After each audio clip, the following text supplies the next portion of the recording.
एक प्रश्न आया है, बहुत प्यारा प्रश्न है, मन हमारा बहुत अद्भुत हो गया इसको सुनकर, इसको पढ़ करके। ये बंगाल, वेस्ट बंगाल में कोलकाता में रहते हैं। रेड कॉलोनी में इन्होंने अपना परिचय दिया। कोई रेड कॉलोनी है, वहां कोलकाता में ही रहते हैं। आपका नाम कृष्णदास है। आपने लिखा कि भक्ति की कथा आपकी सुनकर हम बहुत प्रसन्न हैं। भक्त किसे कहते हैं, भक्ति किसे कहते हैं, भगवान कैसे पाए जा सकते हैं। लेकिन एक प्रश्न हमारे मन में आया, भगवान को रिझा कैसे सकते हैं, भगवान कैसे रीझ सकते हैं। आपकी कथा को सुनकर के हमारे हृदय में बहुत परिवर्तन हुआ, मन हमारा भक्ति से और भर गया। कृपा करके भगवान को रिझाने का उपाय बताएं। आपका प्यारा कृष्णदास। पागल, हे पगला, आपने कहा कि भगवान को रिझाएं कैसे, क्या कह दें, बहुत उपाय है।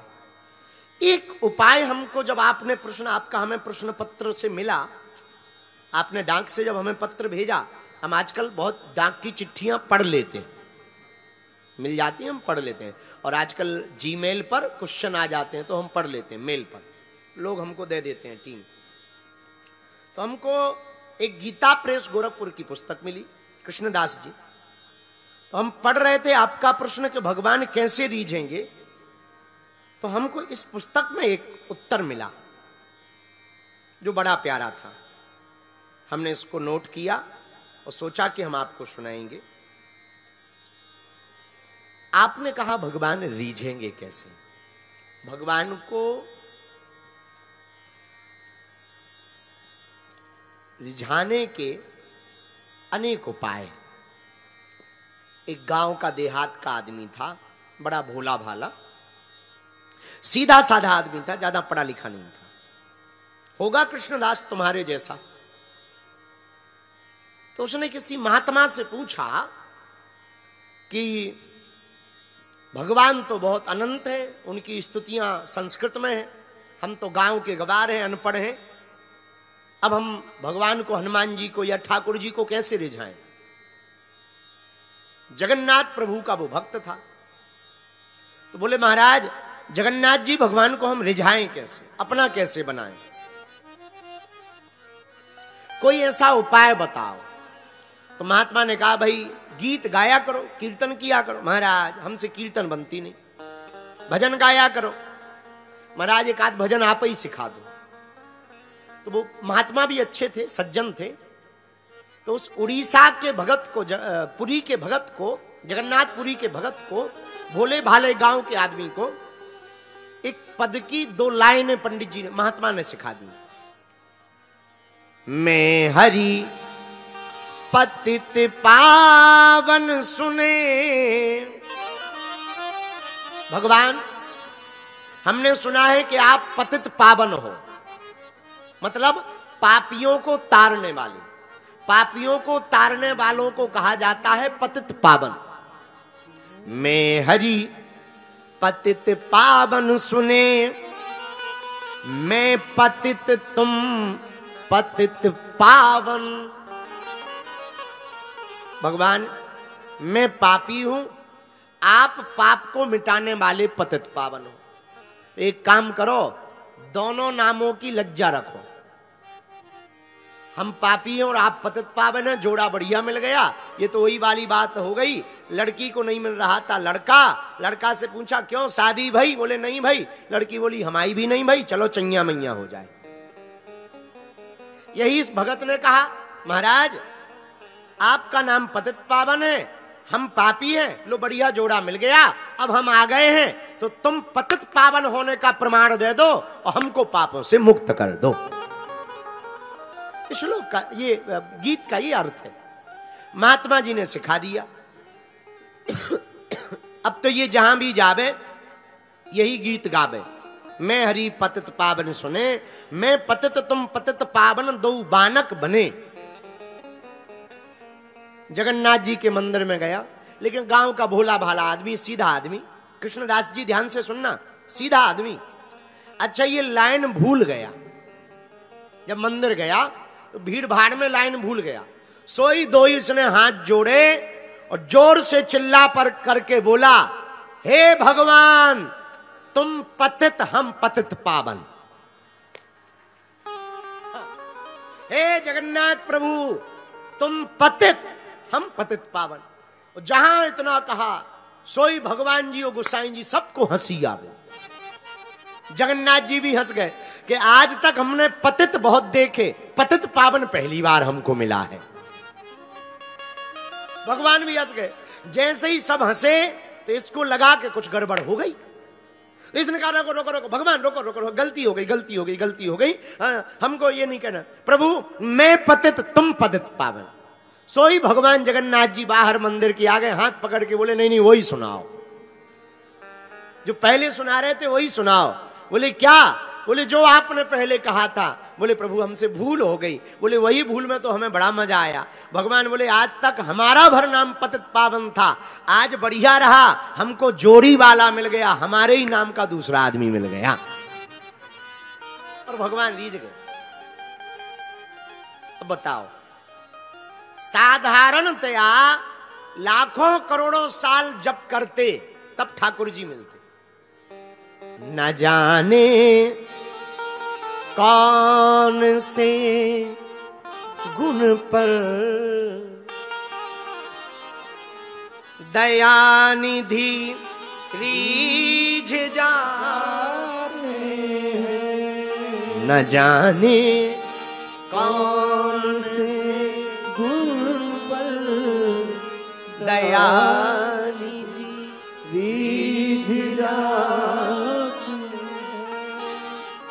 यही सब ग्रंथ कहते हैं, यही सब वेद गाते हैं।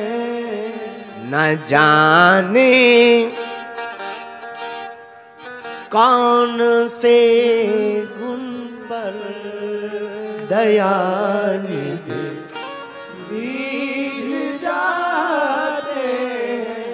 भगवान किस गुण पर रीझ जाए कोई ठिकाना नहीं। भगवान बहुत सीधे सरल है। आप ज्ञानी बनकर जाओगे सो पता लगे भगवान ना मिले, अज्ञानी बन के जाओगे कहो पता लगे जल्दी मिल जाए। और जितना जल्दी भगवान ज्ञानियों को नहीं मिले उतने जल्दी हमारे जैसे तुम्हारे जैसे मूर्खों को मिल जाते। हाँ, अच्छा इसका मतलब ये नहीं है कि तुम लठ लेकर के घूमो शुद्ध मूर्ख बनो, ना ना, वो तो सहज आता है, बुरा ना मानना। जो सच्चा और अच्छा होता है ना उसका दिल बच्चा होता है।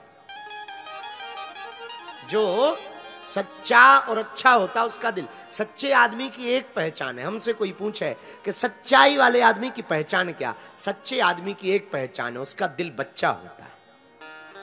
ये सच्चे आदमी की पहचान। भगवान रीझ जाते हैं सरल।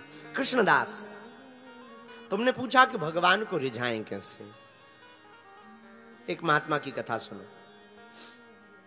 राजस्थान में एक गांव में कथा हुई। एक महात्मा जी वहां रहते थे राजस्थान में। गांव में कथा करने गए। पूरा गांव का लोग जैसे तुम लोग कथा सुनने आते हैं वैसे ही वो आने लगे। एक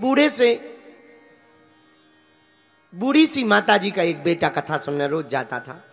तो एक दिन पंडित जी के चरण पकड़ के जब आरती हो गई, आरती के बाद पंडित जी जाने लगे। महाराज महाराज सुनो हमारी विनती सुनो। हाँ क्या बात? महाराज हमारी माता जी बूढ़ी हैं, बहुत उम्र हो गई है, कथा में नहीं आ सकती, आप कृपा करो हमारे घर चलो, झोपड़ी में चरण रख दो, वो दर्शन कर लेंगी, कथा में आ नहीं पाती। अच्छा कोई बात नहीं, चलो भैया कल आएंगे। ठीक है महाराज। दूसरे दिन लेने आ गया, घर लेकर के आया, आसन दी, बिछाया, बैठाया। माता जी को आवाज दी, ओ मैया आजा आजा आजा जल्दी आ, पंडित जी आ गए, व्यास जी आ गए जो कथा सुना रहे। अच्छा अच्छा महाराज महात्मा है, महात्मा बड़े अच्छे महात्मा है। हाँ भैया। बूढ़ी सी मां लाठी का सहारा लेकर के आ गई। मारवाड़ी थी वो।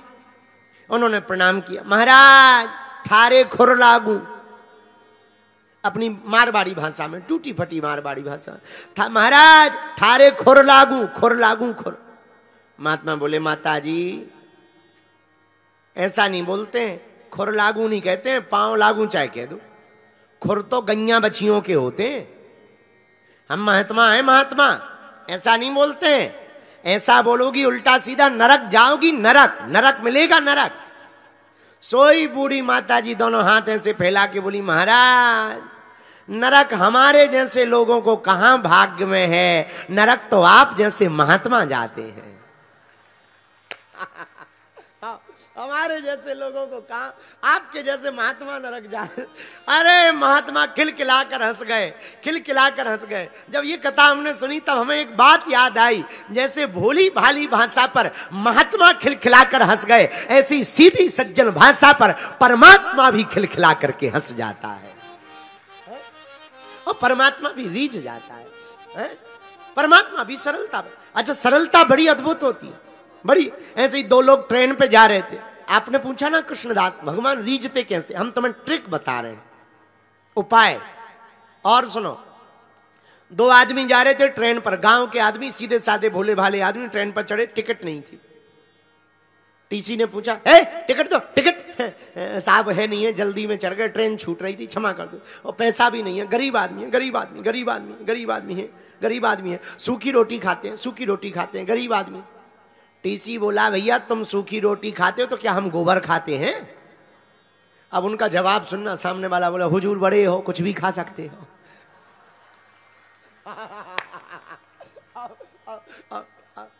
हुजूर बड़े हो, कुछ भी खा सकते हो, बताओ।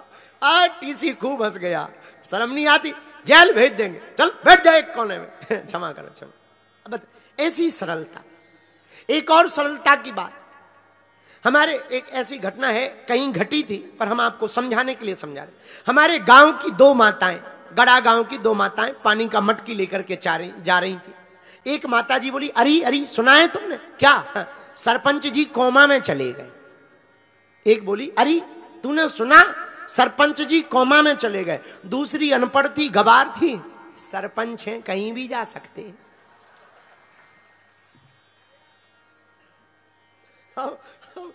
सरपंच कहीं भी जाए, बताइए। तब तक तीसरे ने कहा कि अरे वो कोई विदेश नहीं है, कोमा में मतलब मरने की कगार पे चले गए। अब बताइए, ये ऐसी सरलता पर कृष्णदास आपने पूछा कि भगवान कैसे रीझेंगे?